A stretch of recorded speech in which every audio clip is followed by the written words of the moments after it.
Hey everybody, Rod Baker, God in Rod. I wanted to take a minute tonight to talk about, I just did a TikTok about King David. And I want to talk about that, I think. You know, when the prophet Samuel anointed David, he went to David's father's house and had David's dad gather up all the men, all the boys. And when he did, Samuel said, "Now, do you have another?" And he said, "Yeah, I've got David, but he's out there keeping the sheep, shepherding." And so Samuel told him, and it's the house of Jesse. Jesse was David's dad's name. And so he had Jesse go and get David. Fetch him. Fetch David. I'm going to interrupt for a second and tell you that I live a small town life. I live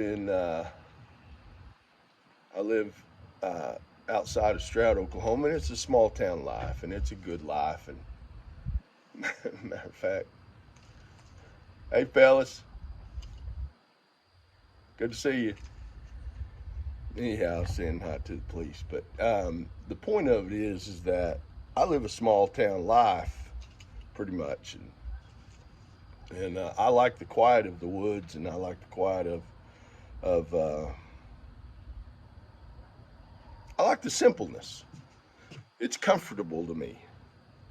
And so anyhow, getting back to David. So David was, he came in and Samuel anointed him. God told Samuel, that's the king. That's going to be the king of Israel. Anoint him. And so he did. And David went on back out to shepherd the sheep. So then there came this moment when David had to deliver some food to his brothers who were fighting against the Philistines. And anyway, David showed up there, and there's this great big giant down there in the valley, and he was yelling at all the Israelites and probably cussing at them and, performing lewd acts in front of them and all that. And David said, "Who in the world is this that he would defile the God of Israel?" Now, this is after the anointing, okay? And so David goes back out after the anointing, and he's shepherding, right? Well, back then you had bears in Israel, and you had lions in Israel, and so these bears would attack the sheep, or lions would attack the sheep. And so David had killed a bear with his slingshot. And at that time, it wasn't that big a deal to, beat off a bear. And same thing with the lion. He had killed a lion. But he had not killed a man.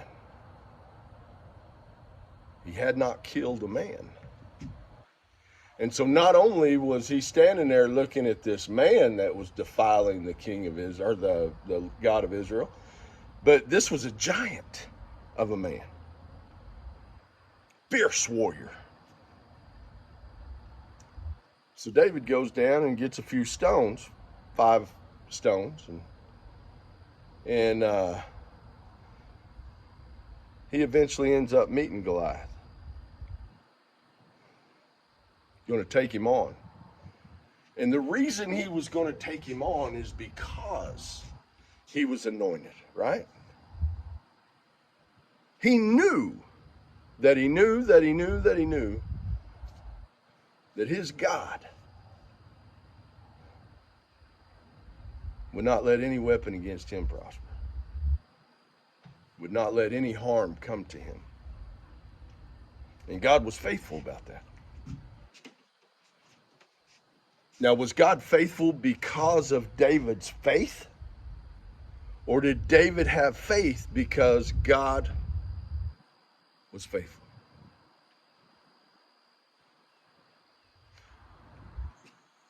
So I say all that to say this. You have an anointing. You have an anointing. You wouldn't be watching this if you didn't. God would not have led you to this if you did not have an anointing. Don't you realize all things work together for the good for those that love God, called for his perfect purpose? So as David continued to grow, he became a warrior for Israel under King Saul, who then Saul got jealous and tried to kill David. So now you've got the king of Israel trying to kill you. But you do not lay a hand on the king of Israel. You know why? Because he was anointed also. It doesn't matter if he lost his mind. He was anointed. You don't lay a hand on him. I've had people in my life that God brought into my life. And man, I sure wanted to do them harm. I really did, because they harmed me. And I wanted to do them harm. But God told me no. I brought them into your life for a reason. They didn't harm you. They didn't harm you. They taught you. They trained you. They opened something inside of you that I could not open up any other way. And it's painful. Growing pains are painful. That's why they call them growing pains. They're painful.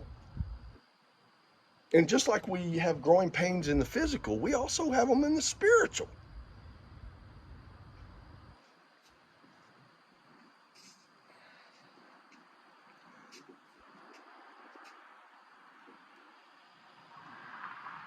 Then David, after Saul died, David became king.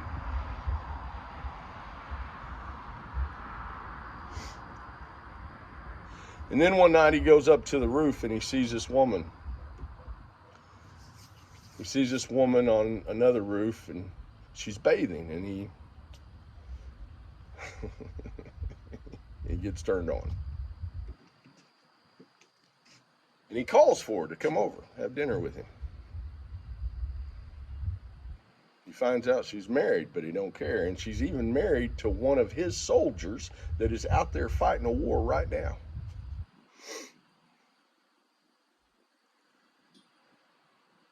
And he sleeps with her. Now, David's already got wives. He was attracted to this one. He was called to this one. There was something about her. And he's a king. He gets her pregnant. And she tells him, "You got me pregnant." And he says, "I'll handle this." So he calls for her husband to come in from the battle. And he has the husband come to him and he says, "Hey, I want you to take some time, sleep with your wife." He says, "King, I cannot. Not while my other soldiers are out there fighting. I will not sleep with my wife." Instead, he sleeps outside. So David has him come back to the palace. Let's call it the palace.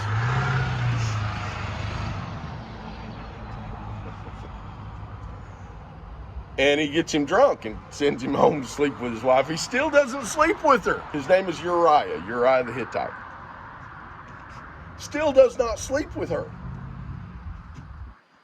So David sends him back out to battle, but he sends him with a note for the general that's in charge of Uriah the Hittite, and says, "Go to the most fierce part of the war, of the battle, and go in real close. And when you get real close, everybody pull back except Uriah the Hittite." And that's what happens. Uriah gets killed. Now, David not only slept with another man's wife, got her pregnant, killed her, had her husband killed, but then he doesn't say anything about it. He ends up marrying Bathsheba. And the prophet Samuel comes to him and says, "There's been a great deceit in the land. A horrific thing that's happened." And David said, "What?" Samuel said there was a man who had a single sheep, and he loved that sheep. He would fight for that sheep. He would honor that sheep. And his neighbor, who had an entire flock, came over to that man's house and killed his sheep, the one that he loved, the only one he had. David said, "Tell me the name of that man, for I shall kill him."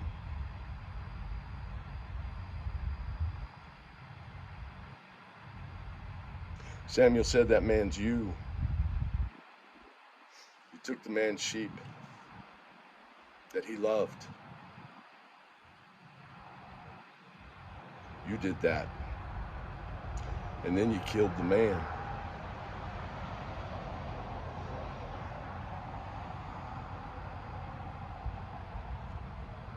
Now, David was the apple of God's eye. And the reason he was the apple of God's eye is because there were no other gods before him, before God, to David. And David screwed up a lot. He broke every commandment except the first one. Every commandment except the first one. And God still loved him. He's still the apple of God's eye.